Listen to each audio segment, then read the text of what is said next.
From the George W. Bush Presidential Center here in Dallas, Texas, and welcome to Engage at the Bush Center, presented by Highland Capital Management. My name is Ann Wicks. I'm the Ann Kimball Johnson Director of the Education Reform Initiative here at the Bush Institute.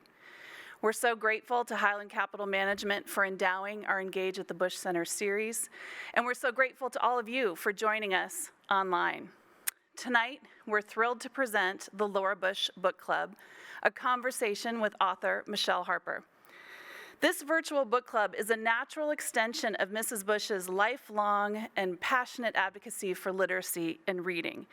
A former teacher and librarian, in 1995, Mrs. Bush established the Texas Book Festival. It was a way to honor Texas authors, to promote the joys of reading, and to support the state's public libraries. Today, it is one of the nation's top book fairs. It's only natural then, when she went to Washington, D.C. as our First Lady in 2001, that she joined with the Library of Congress to establish the National Book Festival. It celebrated its 20th anniversary this year, of course, online. In 2002, Mrs. Bush also established the Laura Bush Foundation for America's Libraries. Its mission is to provide funds for our nation's neediest schools to help them expand, diversify, and update their school library collections. The goal is pretty straightforward: to help students develop a love of reading and learning. Since its founding in 2002, the Laura Bush Foundation has given away more than $16 million in grants to more than 2,800 schools in all 50 states, Washington, D.C., Puerto Rico, the U.S. territories, and military bases. And of course, Mrs. Bush is an established author in her own right. Her memoir, Spoken from the Heart, was a New York Times #1 bestseller, and she has authored 2 very popular children's books with her daughter, Jenna. And so, to get us started tonight, I am honored to introduce a video message from Mrs. Bush, where she will introduce us to our participants tonight and make a special announcement. Good evening. Welcome to Engage at the Bush Center, presented by Highland Capital Management. I'm thrilled that you've joined us for our second annual Laura Bush Book Club program, but this time virtually. We're grateful for your support for the Bush Center, and we look forward to welcoming you back here soon. This has been a unique year. George and I are still busy with work here at the Bush Institute, and we're fortunate to have extended time with our family in Maine last summer. George has been painting. He has a new series of portraits of immigrants to the United States, which will open in March here at the Bush Center. I hope you can come to that. And of course, like many of you, we've watched lots of murder mystery series on Netflix. But even though we watched more TV than usual, we've done our fair share of reading, including Dr. Michele Harper's powerful new memoir, The Beauty in Breaking. Dr. Harper is a graduate of Harvard University and the Renaissance School of Medicine at Stony Brook University. She's worked as an emergency room physician for more than a decade, including as chief resident at Lincoln Hospital in the South Bronx and in the emergency department at the Veterans Affairs Medical Center in Philadelphia. Dr. Harper's book, The Beauty in Breaking, was released in July, and though it was written prior to the pandemic and the start of our national conversation on racial equity that followed the killing of George Floyd, The Beauty in Breaking offers insight into some of these issues. Dr. Harper writes about facing racial inequity in her own life, both personally and professionally. She reflects on her experiences as an emergency room physician and the debate surrounding access to quality health care. But through it all, Dr. Harper strikes a hopeful tone for the future. She writes, and I quote, that brokenness can be a remarkable gift, that devastation is a crossroads with a choice, to remain in the ashes or to forge ahead unburdened, to climb over the debris toward a different life. And this is a crossroads Americans are facing now. She writes, by healing each other, we heal ourselves. So thank you, Dr. Harper. Thank you for joining us tonight, and thanks especially for your powerful voice during these challenging times. I'm thrilled that you're the author for this year's Laura Bush Book Club, and I hope I can meet you in person someday. I'd also like to thank our moderator, WFAA-TV's anchor, Cynthia Izaguirre. She earned a broadcast journalism degree from the University of North Texas, and like me, she's a mother of twins. Since 2011, she's produced and anchored Channel 8's Wednesday's Child, a show which helps place neglected children in safe and loving homes. Cynthia is a proud Dallas native, a product of Dallas Public Schools, and a graduate of Thomas Jefferson High School, which brings me to an exciting announcement. Last October, Thomas Jefferson High School was destroyed by the tornado that devastated parts of Dallas. Earlier today, the Bush Institute announced that the Laura Bush Foundation will support the rebuilding of the library at Thomas Jefferson High School, along with the libraries at Medrano Middle School and Walnut Hill Elementary, with a gift of $500,000. These funds ensure that these libraries will be better stocked than before for the benefit of Dallas students. Laura Bush Foundation grant applications are now open for the 2020-2021 school year, and school librarians can apply at laurabushfoundation.org. So, Cynthia, it's up to you to lead our discussion with Dr. Michele Harper on her book, The Beauty in Breaking. Oh, thank you, Mrs. Bush. What incredible news tonight. And I appreciate all that you do to support literacy programs across the United States and right here at home. I am thrilled about your TJ News. I plan to visit the library when it's completed, and I hope that you'll join me. And you better bet we're going to get that news on the air tonight on WFAA News at 10. And without further ado, I want to welcome Dr. Michele Harper, author of a new memoir, The Beauty in Breaking. First of all, Dr. Harper, the former First Lady quoted directly from your book. Your reaction? It was an honor, just an honor and a privilege, and the mission of the work here, it warms my heart. So I'm thrilled to be here with you all this evening. Thank you. She said that brokenness can be a remarkable gift, quoting directly from your book. What did you mean by that? What I mean by that is I feel that I never romanticize trauma, but part of the deal of being human is that we will all encounter situations that are challenging, that are painful, that may even rend us apart. In my memoir, I discuss some of the trauma that I've been through growing up in an abusive household with a father who was a batterer. And I talk about and explore my healing from that. And then also, as she mentioned, other challenging situations, my navigating this world, this country as a Black woman. And my stories are interwoven between patient stories. So whether it's a story of a person who's finding and fighting for really sobriety, or a family that's having to grieve the loss of a child, there's something. We have all been through something, likely more than one thing in our lives. And should we choose to, we can heal from those experiences. We can become more compassionate, wiser, more resilient. And if we choose to do that, then we can be part of the support system for others. And in doing that, we can uplift the nation. So that's why I speak about this. You talk about the challenges as a Black woman. You address racism directly. Can you tell us more about that? Yeah, you know, I feel that one of the stories that was really powerful for me, where I speak about this directly, is the story of Dominique, who's a young man who's under arrest, a young Black man, and he's brought in police custody, 4 different white officers. And I'm the attending physician in the emergency department, the one in charge of that section that day. And I hear a commotion going on as he's being brought in and registered, and he's in the triage section with the nurse.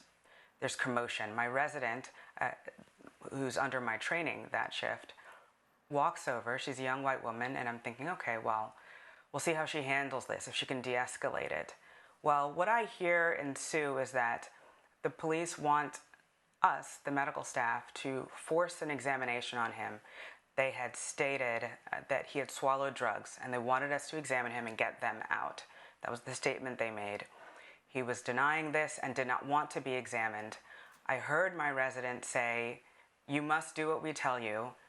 You must get in the gown, and we're just going to do this." At which point, I then intervened because medically he was fine. He had the capacity to refuse. He has rights. So I expressed that I was not going to do that and was going to discharge him, at which point she went around me and invoked what she felt was a higher authority called hospital ethics to see if they could override my decision, at which point they informed her that actually that is the law, that he does have rights, and if she violated that, she would then be breaking the law. And I speak about that example because that was an instance where his sovereignty was not taken for granted on many different levels. Like, the police should know better than that. The staff in the hospital should know better than that. And it was not just his, which is enough, but also my authority was felt to be so provisional as well in the actions taken by my resident. So in taking a look at that story more deeply, I wanted to bring that discussion to light. There's another reason too. What I did in that moment was correct action and corrective action. He was discharged. I did listen to him. I saw him, I heard him, I understood him, and discharged him according to his wishes from the department. That was good. But justice is more than doing one good thing for one person at one time. So my hope is that that was a teachable moment for everyone there, and that it can't rely on just my actions being there. It's all of us. The other thing is, although Lauren, the resident there, said that this was commonplace, they all did this, the thing about that is we can all make a different decision and we can do better. You talk about justice and how we all play a part in it. I can only imagine how exhausting it must be, and I felt that tone in your book as well. It's like it's this daily fight.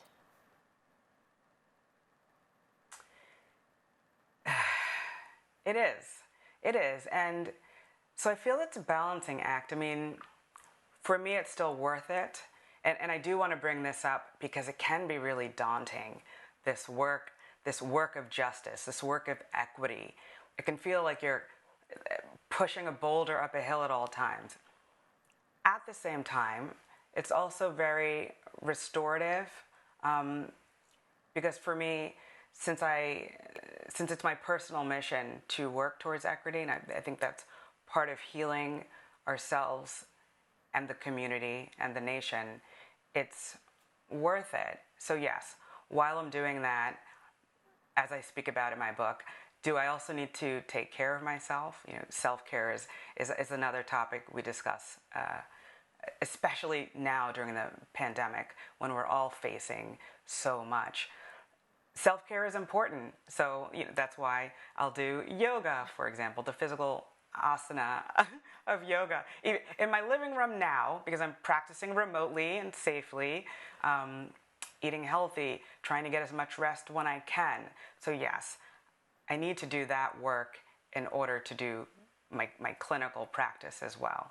I will say something else, that I wrote this book in service of that mission, and in my mind it was to help other people. It's been cathartic. The act of writing has been cathartic. I've gained a lot out of it in my own personal healing. But then also there's something about this writing process. There's something about connecting with wonderful people like you here tonight. That's different. That is invigorating. So I would say that that's also part of self-healing. Doing these service acts that we love adds to, it's just a rejuvenated process, I would say. You touched on a lot in your book, Dr. Harper, including the military and specifically the treatment of female veterans. Yes. You know, I did, one of the stories that, sometimes I'm asked, what are your favorite stories? That one's hard because a lot of them are challenging to write about, to speak about. And I will say that so I usually say the ones that are closest to my heart. So this one about a female veteran, Mishonor, is one of those stories that's closest to my heart. I meet her in the psychiatric section of the emergency department. My shift was ending. It was busy in the department.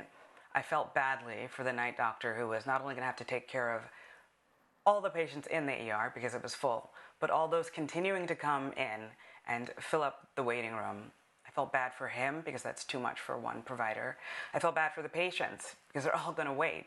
So I said, okay, one more. This is a young, healthy woman. She's just coming in for clearance. That's just when a patient is going on, for example, to their sober living community, or maybe be admitted for depression for some psychiatric reason, and they just need a medical doctor to sign off and say they're medically okay for those other aspects of their care.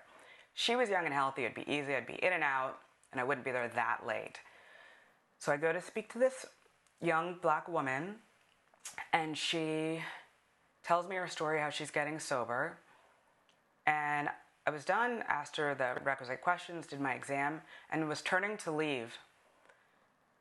Something was gnawing at me in the pit of my stomach when I turned to leave, because she had mentioned part of the reason she was getting sober was because of trauma. I didn't ask a follow-up question at the time. As I was leaving, I felt that if I didn't ask, maybe she didn't want to speak about it, but if I just didn't ask, then I would somehow be complicit in that silencing and not hearing her. So I turned around and I did ask her, and she did want to speak about it. And what she shared with me was that while she was stationed overseas in the military in Afghanistan, two of her fellow servicemen, one was a peer, one was a supervisor, had sexually assaulted her. And apart from that, in addition to those crimes against her body, when she did get back to this country, then they also tried to ruin her career by damaging her record so that she would lose her benefits and her job. And thankfully that didn't happen. She was reassigned. Her new team had restored her record and was helping her to get the therapy she needed with a new psychiatrist and also getting sober. As we were speaking, I felt like it was important for me to tell her in no uncertain terms that what happened to her, what they did to her, was wrong. And she was wondering how she would ever forgive them. She was recounting how she goes to church. This is part of her process. And how her minister was saying, you just have to forgive. But she just couldn't figure out how she could forgive these atrocities. And so we explored that.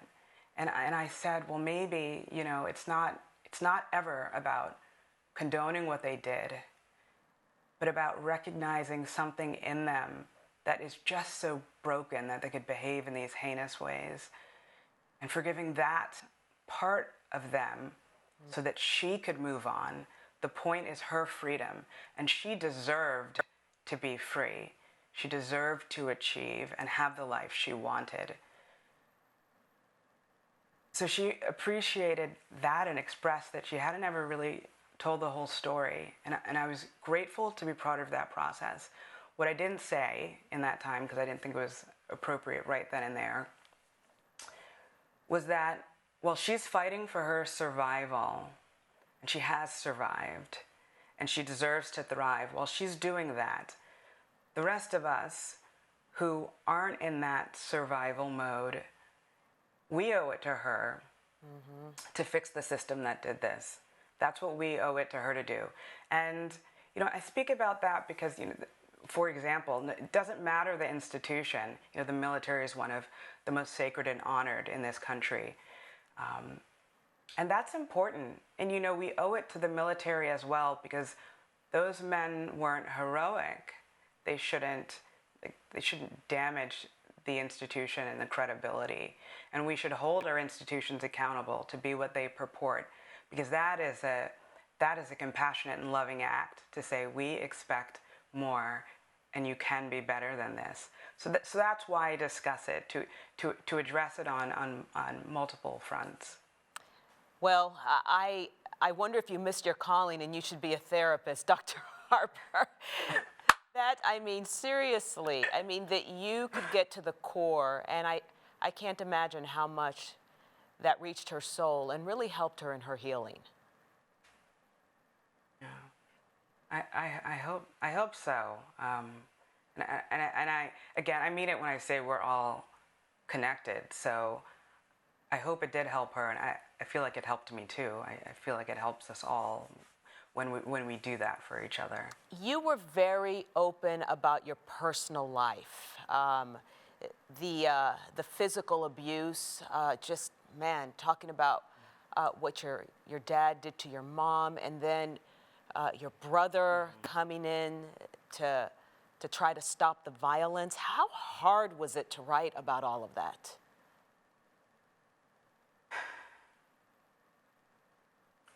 You know, I will tell you that this writing was very much a meditative and spiritual process for me. So it's not really good for my schedule, but my best writing happens. My best original writing usually happens like between 9 p.m. and 3 a.m., which is why my editors will get emails from me at like 3:30 in the morning. But during those hours, as I am writing these stories, as I'm doing, it's kind of like a personal excavation.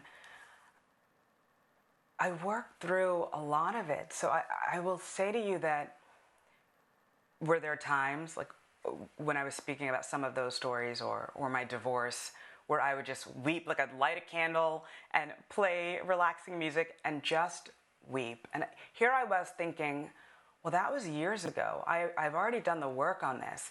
But in the process of writing, I went deeper. There were like little nooks and crannies that were revealed where there could be more work to do. So yes, it was hard.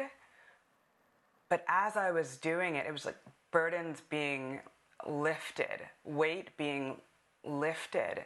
And it was, you know, I spoke about when I was speaking to Mishonor, how that was freeing for her in that moment.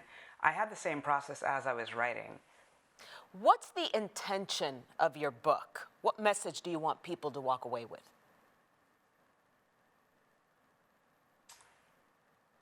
Well, I would say the intention is around healing and the choice to heal, and being the choice to be part of a network of healing, and the choice then leading to uplifting society.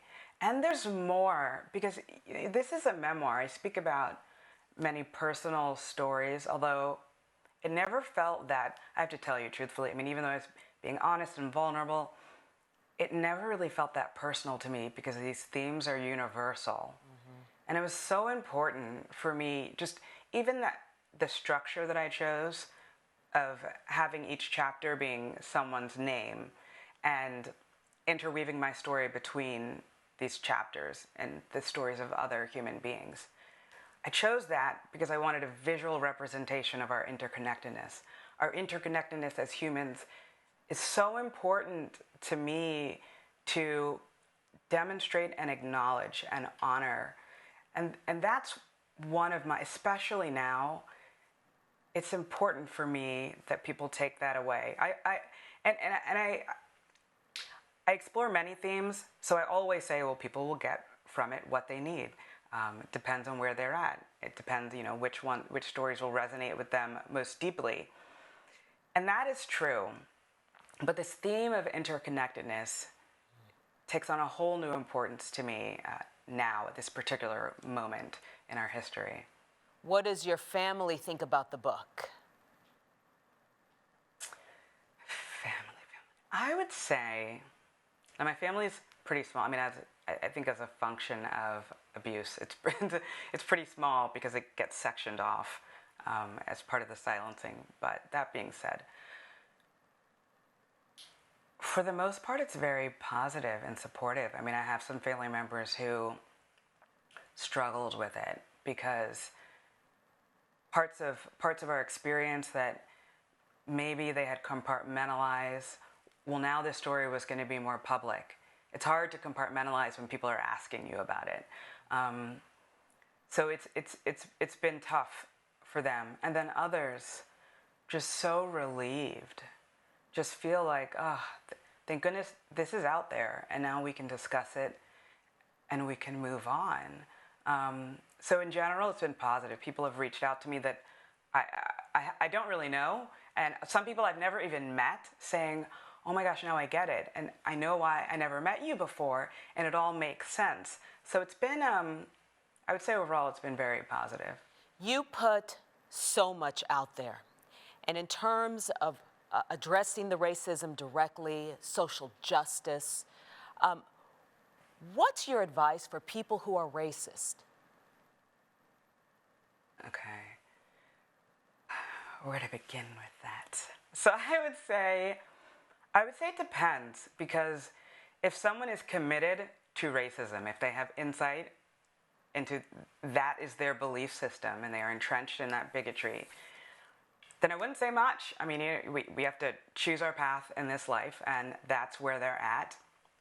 And so how they choose to grow or not in that life, in this lifetime, is really up to them. Thankfully, though, I don't feel that's most people. I really don't. And I think that for many, it may be a matter of just educating themselves, and then, even after having that knowledge, making the decision to care, and then making the decision to do something about it. I've been thinking about this a lot recently, and I wanted to give an example from my own past.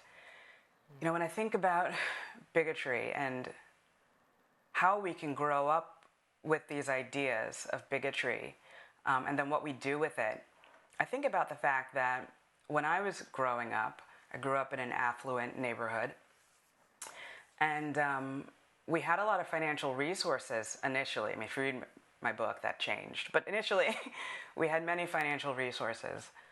That was just my experience, and I really didn't know anything else, because I lived it around people who are affluent, and those were the values I was taught.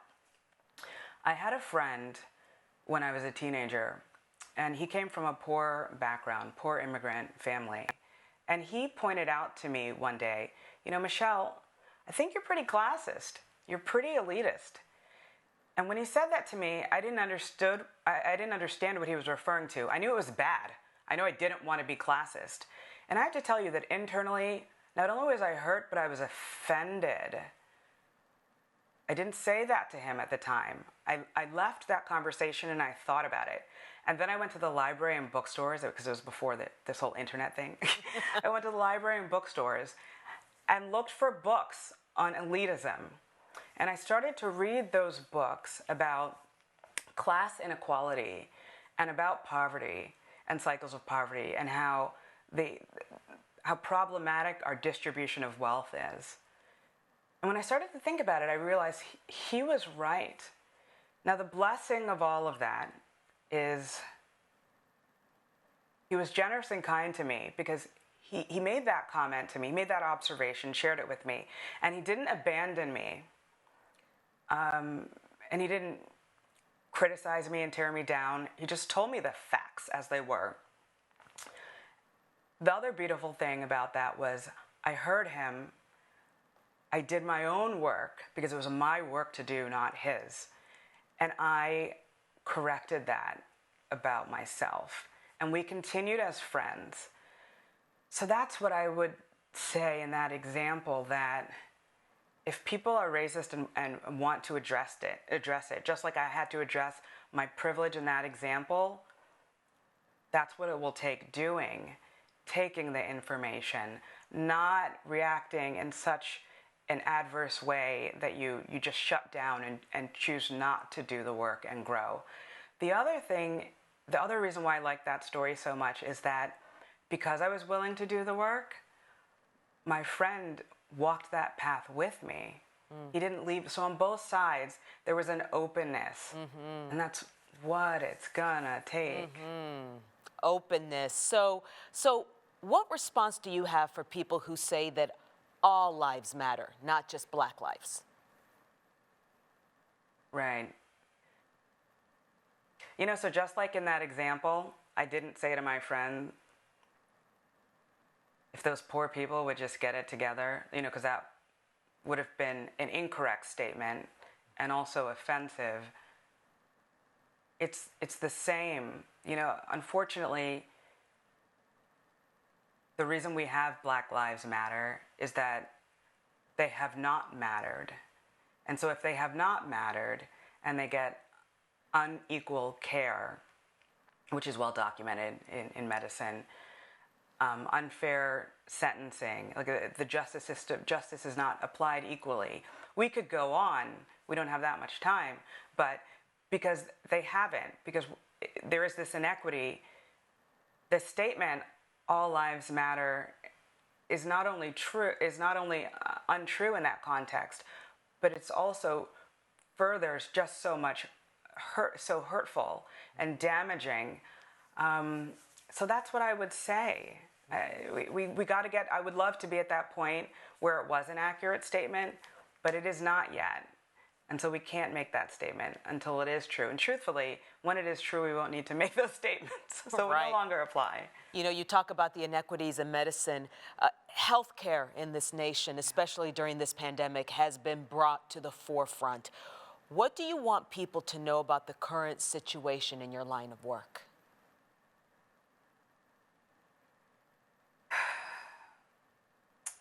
That it's pretty dire. First I'll say how it is, and then I'll say where I think it's going. It remains to be the case, you know, when I speak to my colleagues in different parts of the country, you know, I'm sure all of you are seeing it on the news too, where we still don't have enough equipment, testing, staffing shortages for numerous reasons, you know, and being on the front lines in the emergency department, taking care of people who quite literally have nowhere else to go, you know, at a time during a pandemic where there's so much financial devastation also, and our healthcare is typically linked to employment if you're lucky enough to have a job that offers healthcare to begin with. And so now there's unemployment, so many more people don't have insurance. So we're seeing people sick from coronavirus. We're seeing people who can't afford care and now are sicker for care that's been delayed.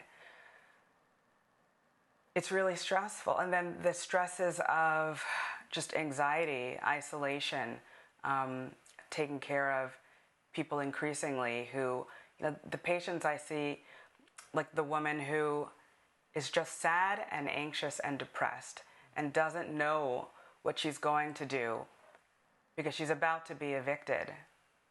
And she has no family to help her. There are no friends who have any resources because they're all in the same position. What does she do? And I don't have an answer.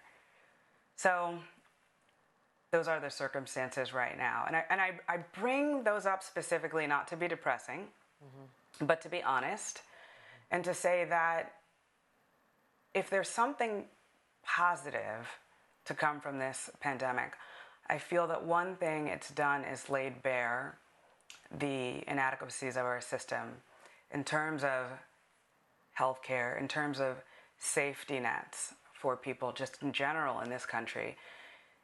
My hope is that since they're now laid bare in a way that we can't ignore or dismiss, that we can take action so that we are a nation that helps the people who live here. You courageously bring forth some very strong issues, but you keep taking us up and you keep us on this hopeful ride, Dr. Harper. So what was your favorite part of your book? Favorite? I'm going to have to say one of my favorites, and this is really subtle. This is subtle. It's not dramatic.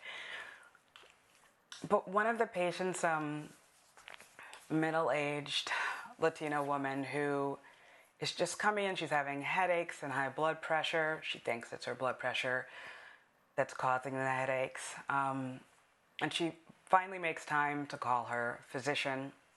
He says, well, if that's the case, you should get it checked, and emergently so. She comes to the emergency department. She's checking her phone. She seems distracted, harried. She apologizes for checking her phone while we're speaking.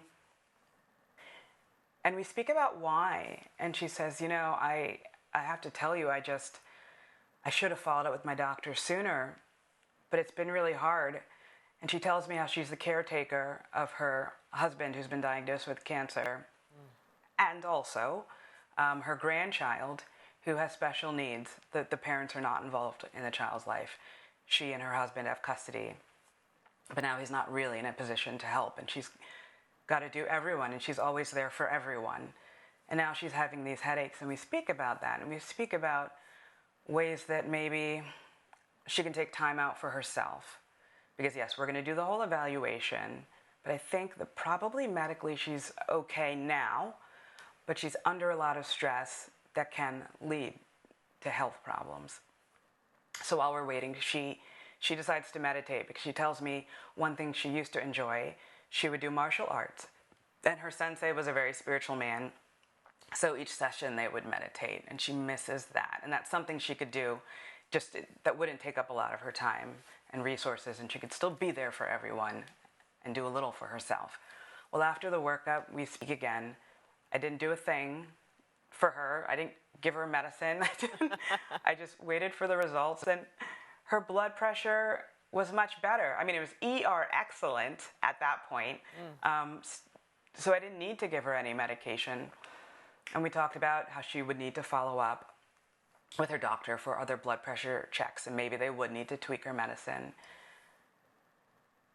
And we took a moment to acknowledge that really may be it, like this dull ache at her temples, may be her message that she deserves care also. She deserves time. She deserves nurturing, and it's okay if she takes the time to do so. So that was one of my favorite parts of the book, because sometimes these messages, these life-altering moments, come quietly to us, and if we're receptive to the message, they're there. Dr. Harper, how lucky that this patient had a compassionate doctor. Your compassion runs deep. You have a beautiful soul. Is this just how you've always been, or did this line of work teach you to be compassionate? What is it? I think it's practiced over time, just constant commitment to working on myself. I always say, for example, with yoga, I can't just do yoga for 6 months and then I'm good. No, I got to commit to it daily. And what I went through in my childhood, and really not having a childhood as a result, I think opened me in a way so that I was, well, first of all, there was so much pain that I realized I needed to heal myself. But it also created a space so that I could recognize suffering in others, and that I could take that seriously. So I know that part of it is because of what I went through personally as a child, and then as I got older, making the decision to do something about that, working on myself all the time, whether it's yoga or I'm a spiritual person, reading spiritual books, listening. The one benefit of my long commute right now is that I can listen to audiobooks of people much wiser than me, and that helps me also. You and me both. The constant practice. Yes. As an adult now, an accomplished ER physician and now author, what would you tell today? What would you tell 7-year-old Michele? I think I would tell her the message that I received when I was 7 years old. And thankfully I did receive such a message. When I was young, 7 years old, and I was alone in the house and it was quiet, which was relatively unusual, but it was quiet that day. I was home, my mom was upstairs, and I was in the fish room. We called it that because that's where the fish tank was. And I was just there playing with my little ponies. And all of a sudden, I felt a presence with me in the room. And then I heard this voice that said that I would be okay, that I would survive, and that the people I loved, like my mother, my brother, my sister, that we would all survive. Then the other part of that message was, and I had to survive because I would go on to help many people. Call it, depending on your belief system, an angel, inner knowing, like spirit guide, whatever you call it. It was really life-saving for me in that moment because it gave me something, the only thing I ever wanted and didn't have at that point, which was a sense of safety and security. And then this guidance, this assurance that I would be okay. So that's how I would answer it. That's what I would have told myself. And luckily, that's what I heard. So. What a beautiful message. Yes, all children deserve safety and security, Dr. Harper. I hope that one day perhaps you could come with me to speak with the many foster children and orphans who I meet with on a weekly basis who need someone like you to remind them of this. My final question to you I is... would love to. Yeah, my final question, Dr. Harper, you talk about the butterfly effect as you close the book. Will you share that? Will you share that with us as we wrap? Oh my goodness. So you brought up one of my other favorite experiences in this whole entire life. I was leaving a conference, and I'm one of these geeks who, if I'm on a plane, now you know this was years ago now, because I hope one day to fly again, but I'm one of these dorks, like if there's a magazine, the in-flight magazine, I think, well, if they put it there, there's probably something critical.